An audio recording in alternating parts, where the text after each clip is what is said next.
You will need the following supplies to get started. Today we're going to look at the three types of Greek columns used in Greek architecture. The Doric column is the most plain and simple, followed by the Ionic column, which is more decorative with scrolls. The final column is the Corinthian style, which is the fanciest, decorated with leaves and sometimes flowers. Architecture is the art of designing and creating buildings. Greek architects made buildings that were safe and strong, which is why many exist today, even though they are thousands of years old. Our capital's buildings are modeled after Greek architecture.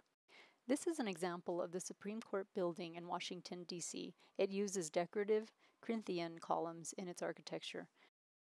This is the Lincoln Memorial Center. It is modeled after the Greek temples such as the Parthenon, which house the giant statues of Greek gods.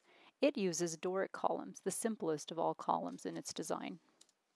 Can you identify what kinds of columns are being used in the Capitol building or in the Library of Congress?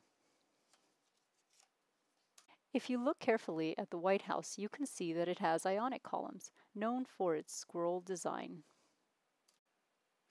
Today we're going to practice drawing the three different types of Greek columns, so let's get started. Make sure your paper is turned horizontally and space each column 2 inches.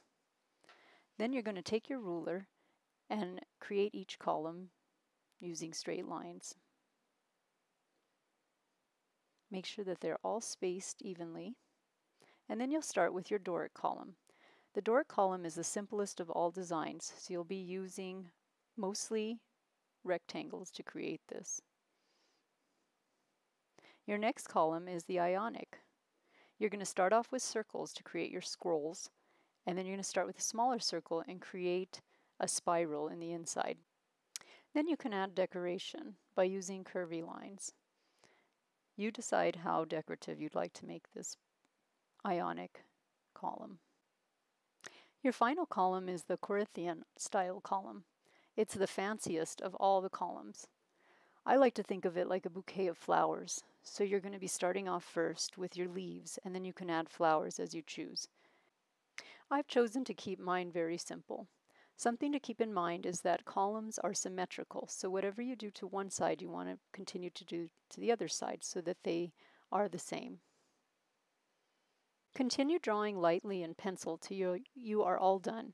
Then you're going to take your Sharpie and outline each column. You can use a ruler to get a straight line for each column. You also want to label each column so that you can remember which one is which. When you're done, you'll be ready to start painting. Take out your watercolors, and using your blue, you're going to be painting around each one of your columns. Columns were made out of marble, so we will not be painting in the columns. We will only be painting the space around the column, the negative space. Continue to do this until you are done with your piece. You can try using more water to get a lighter blue or less water to get a darker blue. This will give it some variation. It also makes each column stand out against the blue.